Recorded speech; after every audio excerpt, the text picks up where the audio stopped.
Hello friends, good morning. Welcome to H English classes. आज आपके लिए हम क्लास 12 की इंग्लिश की lesson journey to the end of the earth लेकर आए हैं और इस लेसन के क्वेश्चन आंसर के बारे में चर्चा करेंगे। तो देखिए, जो एग्जाम 2025 आ रही है दोस्तों, उसकी दृष्टि से जो महत्वपूर्ण क्वेश्चन है इस पार्ट के, उस पार्ट में जो इम्पोर्टेंट क्वेश्चन एबीसीडी वाले मतलब वैकल्पिक जो होते हैं अल्टरनेटिव, वो भी लेकर के आए हैं इसमें। और बड़े क्वेश्चन और छोटे क्वेश्चन सभी तरह के क्वेश्चंस इस पार्ट में हम आपके लिए लेकर आए हैं। तो देखिए, ये जो पार्ट है journey to the end of the earth, इस पार्ट के अंदर जो इसका राइटर है वो स्टूडेंट्स को अंटार्कटिका महाद्वीप पर ले जाता है और वहां जाकर के वहां की जो जलवायु है, वहां का जो एटमॉस्फेयर है, जो वहाँ का एनवायरनमेंट है, उससे परिचित कराता है। तो देखिए, क्यों ले जाता है वहाँ उन बच्चों को, किस तरह से राइटर उन बच्चों को लेकर के वहाँ पहुँचता है और किस तरह से वहाँ क्या क्या देखते हैं और कैसा उनको ये जो उनका टूर है ये रहता है। तो इन सारी बातों के बारे में इस पार्ट के अंदर चर्चा करेंगे और इसके क्वेश्चन आंसर के बारे में जानेंगे। देखिए, जो फर्स्ट क्वेश्चन है इसका, Why is Antarctica the place to go to understand the Earth's present, past and future? तो ये जो हमारा फर्स्ट क्वेश्चन है, ये कहता है कि अंटार्कटिका जो है, अंटार्कटिका एक ऐसी जगह क्यों है जहां हम इस धरती के वर्तमान, भूत और भविष्य काल को जानना चाहें तो हम वहीं जाएं।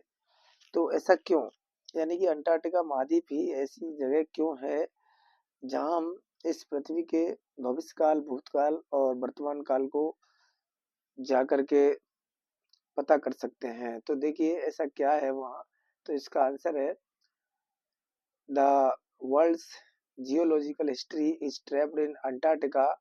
ये कह रहा है कि जो दुनिया की जो जियोलॉजिकल हिस्ट्री है वो अंटार्कटिका के अंदर भरी पड़ी है। और here we can study the earth's past, यहाँ पर हम धरती के पास्ट का अध्ययन कर सकते हैं कि भूतकाल में ये जो पृथ्वी है कैसी रही, यहाँ कैसे जीव जंतु रहे। About 90% of the about 90% of the earth total ice are stored here. देखिए, यहाँ पर जो पृथ्वी की टोटल आइस है उसका 90% जो हिस्सा है वो इस अंटार्कटिका महाद्वीप पर है। तो यहाँ देखिए, इज आएगा, ये आर की जगह is stored here. There are no trees, यहाँ बिल्कुल भी पेड़ नहीं है। बिल्डिंग्स, ना कोई बिल्डिंग है। और अदर ह्यूमन मार्कर, ना कोई मानव यानी मनुष्य का कोई नामो निशान है। कहने का मतलब है अंटार्कटिका महाद्वीप पर ना कोई जीव, ना कोई जंतु, ना कोई पेड़ पौधे, कुछ भी नहीं है। Here we see glaciers melting and ice caps failing. हम यहाँ पर केवल ग्लेशियरी और मेल्टिंग यानी पिघलते हुए एंड आइस कैप्स फेलिंग, और जो बर्फ की चोटियां हैं उनको गिरते हुए और बर्फ को ग्लेशियरीज को मेल्टिंग यानी पिघलते हुए देख सकते हैं। और यहाँ कुछ नहीं है। तो we can see them being damaged as the result of global warming. और हम ये जो बर्फ की चादर हैं, जो चोटियां हैं, इनको हम डैमेज होते हुए देख सकते हैं ग्लोबल वार्मिंग के परिणाम स्वरूप। Antarctica was the end of the earth, and of the world. ये अंटार्कटिका जो है इस दुनिया के, इस पृथ्वी के अंत की चेतावनी देता है। If the West Antarctica ice sheet melts entirely, यदि इस अंटार्कटिका की जो जो वेस्ट अंटार्कटिका है, इसकी जो आइस शीट है वो अगर पिघल जाती है पूरी तरह से, और the gulf stream ocean current is stop, यदि गल्फ स्ट्रीम जो ओशियन है, करंट मतलब जल धारा, अगर ये रुक जाती है तो ये दुनिया नष्ट हो जाएगी। इस प्रकार Antarctica is the perfect place to go to understand the earth present, past and future. तो देखिए, यहाँ एक थोड़ी सी बात बता दूं कि हम अंटार्कटिका पर इस पृथ्वी के भूतकाल, भविष्यकाल और वर्तमान काल को जानने के लिए जाते हैं। तो यहाँ हम देखते हैं जाकर के वर्तमान काल, तो ये देखते हैं कि यहाँ पर जो अर्थ यानी पृथ्वी की टोटल आयस है उसका 90% अर्थ है, यानी यहाँ पर 90% बर्फ है। यहाँ पर कोई ट्रीज नहीं है, कोई बिल्डिंग नहीं है, कोई ह्यूमन मार्कर नहीं है। तो यहाँ हम दो बात याद रख सकते हैं कि वर्तमान में अंटार्कटिका पर 90% आइस है, यहाँ कोई पेड़, इमारत, कोई मानव निशान नहीं है। दो बातें याद रख सकते हैं। और यहाँ पर क्या है, जो आइस की जो ग्लेशियरीज हैं, जो आइस कैप्स हैं, वो पिघल रही हैं, गिर रही हैं। तो ये तीन बातें हम वर्तमान काल में जान सकते हैं। अगर भूतकाल की बात करें तो हम ये कह सकते हैं कि पहले पृथ्वी कैसी थी। तो यहाँ पर भूतकाल के बारे में हम इस तरह बता सकते हैं। तो यहाँ पर जो जियोलॉजिकल हिस्ट्री है वो भरी पड़ी हुई है, और हम इस अंटार्कटिका में जाके देख सकते हैं कि पहले पृथ्वी कैसी थी। ये यहाँ कौन कौन से जीव जंतु पाए जाते थे या नहीं पाए जाते थे। फ्लोरा एंड जो वनस्पति है उसके बारे में भी, फ्लोरा एंड फौना वनस्पति के बारे में, यहाँ कौन से जीव पाए जाते थे, इनके बारे में जानकारी प्राप्त कर सकते हैं। और यदि हम भविष्य काल के बारे में जानकारी लेनी है तो ये यहाँ ये जानकारी मिलती है कि जो बर्फ है, जो बर्फ की ग्लेशियरीज हैं, जो आइस कैप्स हैं, वो पिघल रही हैं। अगर वो पिघलेंगी इस तरह से, और जो जो गल्फ स्ट्रीट है वो अगर रुक गई, तो ये दुनिया नष्ट हो जाएगी। तो ग्लोबल वार्मिंग की वजह से दुनिया नष्ट हो जाएगी। तो इस तरह से हम तीनों कालों के बारे में अंटार्कटिका पर जाकर के जानकारी प्राप्त कर सकते हैं, इसलिए ये परफेक्ट प्लेस है। नेक्स्ट क्वेश्चन बात करते हैं, how do geological phenomena help us to know about the history of mankind. तो ये कह रहे हैं कि हाउ डू जियोलॉजिकल फेनोमेना, जो जियोलॉजिकल फेनोमेना है वो किस तरह से हमें और मनुष्य जाति के इतिहास के बारे में जानकारी प्राप्त करने में मदद करती है। तो देखिए किस तरह से, तो study of the geological phenomena, तो जो जियोलॉजिकल फेनोमेना है उनका अध्ययन करने पर हमें पता चलता है, हमें जानकारी मिलती है कि how the world must have been millions of years ago, कि लाखों वर्षों पहले ये दुनिया कैसी रही होगी। यदि हम जियोलॉजिकल फेनोमेना फेनोमेना का स्टडी करें तो हमको ये पता चलेगा कि लाखों बरस पहले ये दुनिया कैसी रही होगी। और as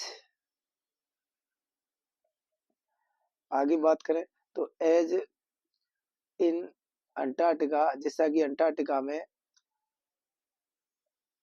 कॉर्डिलेरन folds and Precambrian granite shield make us know that the climate there was much warmer in the past. और हमें यहाँ अंटार्कटिका में जाके पता चलता है कि जो कोडिलेरन फॉल्ट्स और प्री कैम्ब्रियन जो ग्रेनाइट की शील्ड्स हैं, ये सब हमको ये जानकारी देती है कि यहाँ का जो क्लाइमेट है वो बहुत ही मतलब अधिक गर्म रहा था पास्ट में। यानी कि भूतकाल में यहाँ का क्लाइमेट बहुत गर्म था, यहाँ की जलवायु बहुत गर्म थी। और आगे fossils buried in the earth, जो अवशेष हैं, जो फोसिल्स हैं, जो जमीन के अंदर गड़े हुए पड़े हुए हैं, भरे पड़े हैं, वो हमें जानकारी देते हैं of huge animals in existence in the past, कि यहाँ पर भूतकाल में बहुत बड़े बड़े जो एनिमल्स हैं वो रहे हैं। बाय स्टडिंग अंटार्कटिका, ये सब जानकारी हमको तभी मिलती है जब हम अंटार्कटिका का अध्ययन करें। We can understand the earth present past and future, और यही जाकर के हम इस पृथ्वी के पास्ट प्रेजेंट और फ्यूचर को समझ सकते हैं। इस प्रकार the geological phenomena help us know about the history of Mankind. इस तरह से हमें मानव जाति के इतिहास के बारे में जानकारी प्राप्त होती है। तो कुल मिलाकर के बात यह है कि हम अंटार्कटिका पर जाएं तो उसके भूतकाल जो अंदर क्या भरा पड़ा है वो सब ये हमें जानकारी देता है कि यहाँ पर किस तरह के जीव जंतु रहे थे, किस तरह की यहाँ की वनस्पति रही थी। इस तरह से हम जानकारी प्राप्त कर सकते हैं। नेक्स्ट क्वेश्चन है, what are the indications for the future of mankind. अब ये बात करते हैं कि मनुष्य के जो आने वाला भविष्य है, तो मनुष्य के फ्यूचर के लिए क्या इंडिकेशंस हैं, क्या संकेत हैं, यानी कि क्या होने वाला है। तो ये सब अंटार्कटिका महाद्वीप पर जाने से पता चलता है। तो देखिए क्वेश्चन का आंसर है, the world today is facing the danger of global warming. बता रहे कि जो दुनिया है ये एक बहुत बड़ा खतरा है, ग्लोबल वार्मिंग उसका सामना कर रहा है। ग्लेशियर्स आर मेल्टिंग, ग्लेशियर्स जो है वो मेल्टिंग यानी पिघल रही हैं, and ice cap are failing, और जो बर्फ की कैप है वो गिर रही हैं।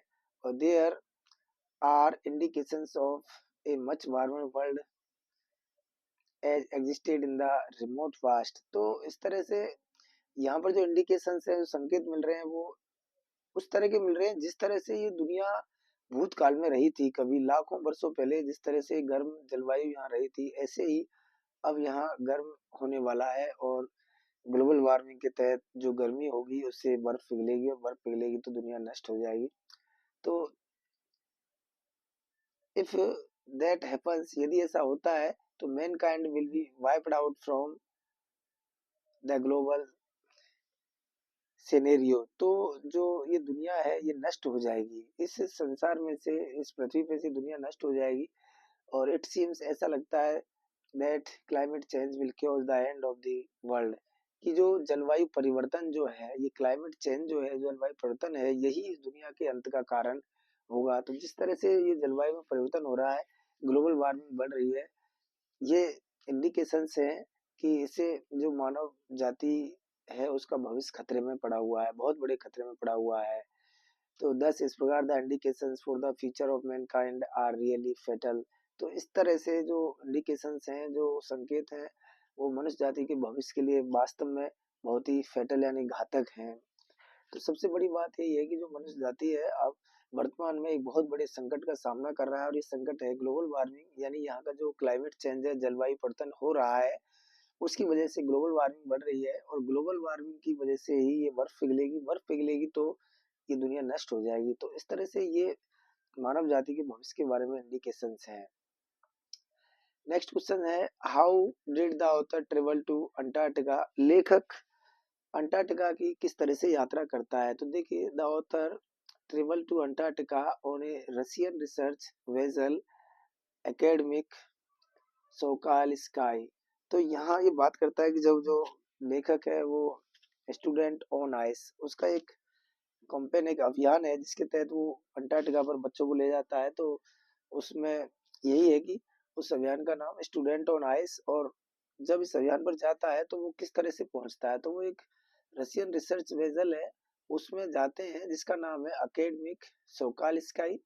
और she travelled over 100 hours by A car. तो जो राइटर है उसने 100 घंटे ट्रेवल किया, यानी कि 100 घंटे यात्रा की कार के द्वारा, एरोप्लेन से और शिप जहाज से, टू रीच अंटार्कटिका। अंटार्कटिका पर पहुंचने के लिए राइटर ने, और शिप, कार और एरोप्लेन, ये तीन चीज से उसने यात्रा की। यानी इसमें ट्रेन नहीं है, कार है, एरोप्लेन है और शिप है, ऐसे और 100 आवर्स यात्रा की थी। तो इस तरह से वहां पहुंचे थे।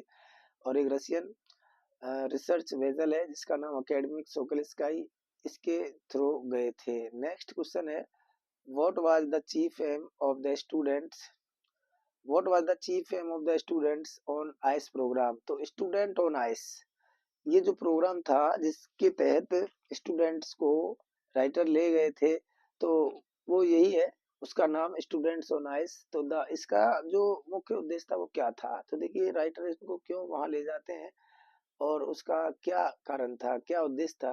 तो देखिए, the chief am the the chief aim of this program was to make students aware of the danger of global warming।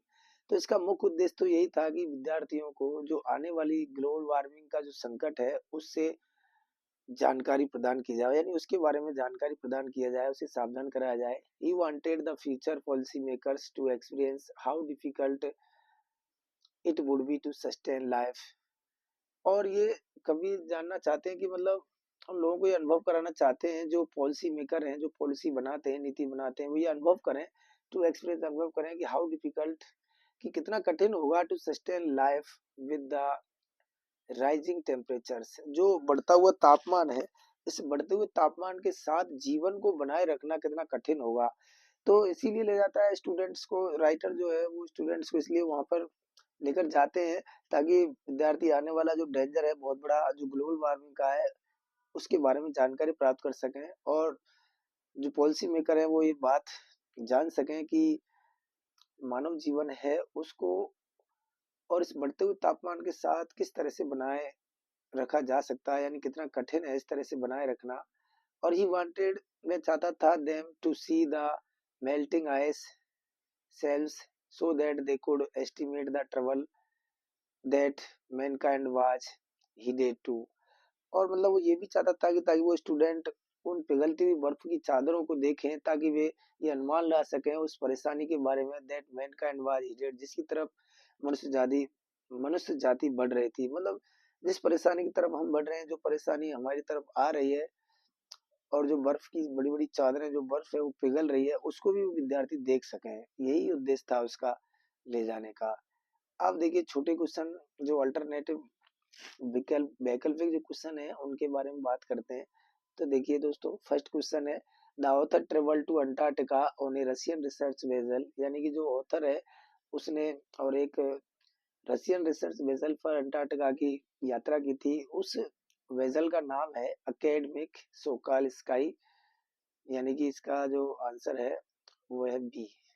Next question है, burning of fossils fuel releases, यानी कि जो जो फॉसिल्स है वो जलते हैं तो क्या निकलती है, कौन सी गैस निकलती है, oxygen, ozone, carbon dioxide, fluorine. तो यहाँ आंसर है सी, कार्बन डाइऑक्साइड। फॉसिल्स के जलने पर कार्बन डाइऑक्साइड निकलती है। नेक्स्ट है, following gas causes global warming, global warming को बढ़ावा कौन सी गैस दे रही है, यानी ग्लोबल वार्मिंग किस गैस के कारण हो रहा है। तो इसका आंसर है D, carbon dioxide. Carbon dioxide ही ग्लोबल वार्मिंग को बढ़ा रही है। अकॉर्डिंग टू द ऑथर, लेखक के अनुसार, all forms of life are heading towards, यानी जीवन के पूरे रूप किधर की ओर बढ़ रहे हैं। तो इसका आंसर होगा एक्सटिंक्शन, यानी समाप्ति की ओर। इसका आंसर सी है, समाप्ति की ओर, एक्सटिंक्शन, यानी कि जीवन पूरी तरह से नष्ट हो जाएगा। नेक्स्ट है, अंटार्कटिका स्टोर्स अबाउट, खाली जगह, ice of the earth total ice, यानी पृथ्वी की टोटल आइस का कितना परसेंट अंटार्कटिका में भरा पड़ा है, अंटार्कटिका पर है। तो 90%, यानी 90%, सी आंसर है। नेक्स्ट है, Antarctica is an ideal place to study, यानी कि जो अंटार्कटिका है वो अध्ययन करने का एक बहुत ही आदर्श जगह है। तो किस चीज का अध्ययन करने के लिए, एनवायरमेंटल एंड क्लाइमेट चेंजेज, यानी कि पर्यावरण और जलवायु संबंधी परिवर्तनों का स्टडी करने की सबसे उपयुक्त जगह है ये अंटार्कटिका। नेक्स्ट है, students on ice program was headed by, ये स्टूडेंट ऑन आइस प्रोग्राम जो है किसके द्वारा हीडेड किया गया था, यानी कौन ले गया था इसको। तो जॉफ ग्रीन, इस पार्ट में जो जो राइट जो बोल रहा है वो जॉफ ग्रीन, यानी यही लेकर के गए थे जॉफ ग्रीन। नेक्स्ट है, Antarctica does not have, Antarctica पर क्या नहीं है, ऑक्सीजन, बायोडाइवर्सिटी, एयर, वाटर, क्या नहीं है, डी, वाटर। तो अंटार्कटिका पर वाटर नहीं है। इसका आंसर बी है, सॉरी, इसका आंसर बी है, यानी कि बायोडाइवर्सिटी, जैव विविधता नहीं है। अंटार्कटिका पर कोई जीव जंतु नहीं है, इसलिए जैव विविधता नहीं है। वहाँ ऑक्सीजन भी है, एयर भी है, वाटर भी है, लेकिन ये नहीं है यहाँ, जो जैव विविधता है ये नहीं है वहां पर।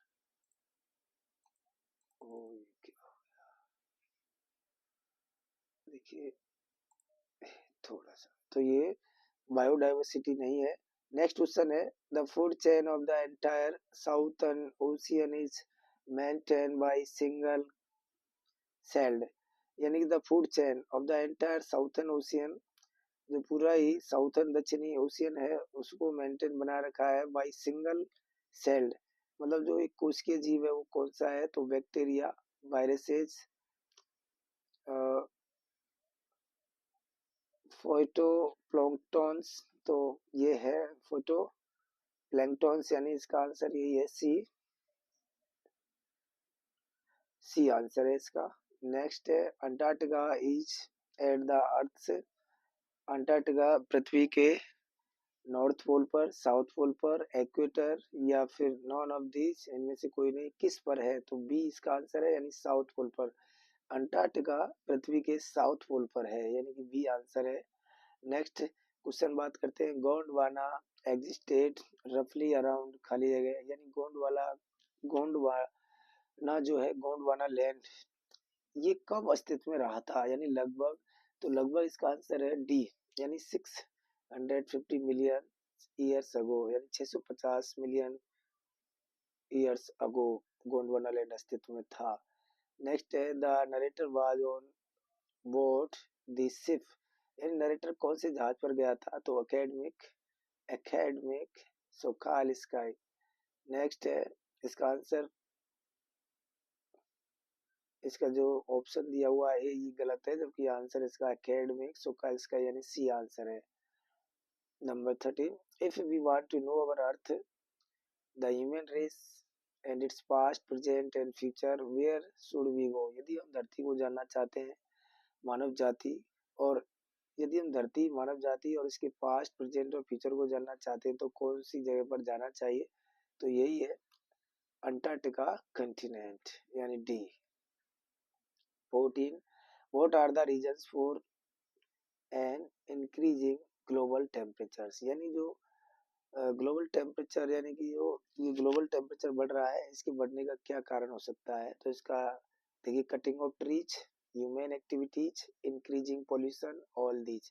तो ऑल ऑफ दीज यानी सभी है, पेड़ों का कटना, मानवीय गतिविधियां, इंक्रीजिंग पॉल्यूशन यानी जो प्रदूषण है उसका बढ़ना, ये सारी चीजें ग्लोबल वार्मिंग को बढ़ा रही हैं। तो what kind of atmosphere does Antarctica have? Antarctica महाद्वीप पर किस तरह का जो एटमॉस्फेयर है वो है? तो कोल्डेस्ट, ड्राईएस्ट, विंडेस्ट, विंडेस्ट, ऑल दिस। तो ये सब है, इसका आंसर डी है, यानी कि कोल्ड सबसे ठंडा भी है, सूखा भी है, सबसे हवा भी वाला है, और ऑल दिस यानी इसका आंसर सभी है। तो नेक्स्ट देखिए, ये इस तरह से इसका आंसर डी हुआ। तो दोस्तों देखिए, इस तरह से ये कुछ क्वेश्चन हुए और इम्पोर्टेंट क्वेश्चन, लेकिन इसके अलावा भी और थोड़ा सा इस पार्ट के बारे में मैं आपको बता दूं कि देखो, इस जो कंपेन किया था स्टूडेंट ऑन आईएएस, इस पर कितने लोग गए थे? तो इस पर कुल मिलाकर के और सदस्य गए थे वो 52 गए थे, कहने का मतलब 52 सदस्य गए थे। और यहाँ जो अंटार्कटिका महाद्वीप है, इसके यहाँ पर जो ये गोंडवाना लैंड मास है, इसका क्वेश्चन इसमें आ ही गया था कि लगभग 650 लाख साल पूर्व ये हुआ था। इसके बाद देखिए, यहाँ पर कौन कौन सी जानवर, वनस्पति पाई जाती थी, तो उसके बारे में थोड़ी जानकारी करते हैं। तो दोस्तों यहाँ पर मैमोथ और डायनासोर जैसे विशालकाय जानवर पाए जाते थे, फ्लोरा एंड फोना नामक वनस्पति मिलती थी यहाँ पर। तो इस तरह से कुल मिलाकर के अब वर्तमान काल में इस पर केवल बर्फ ही बर्फ है, और सबसे सूखा, सबसे ठंडा, सबसे हवादार ऐसा स्थान है ये। तो इस तरह ये end to the journey to the end of the earth वाला पार्ट हुआ, और आशा करता हूँ कि समझ में आया होगा अच्छी तरह से। दोस्तों इस लेसन में से इस बार क्वेश्चन 99% आने की संभावना है, इसलिए इसमें जो क्वेश्चन है इनको अच्छी तरह से पढ़ लें। और नेक्स्ट लेसन लेके मिलते हैं हम नेक्स्ट क्लास में। Thank you so much for watching video.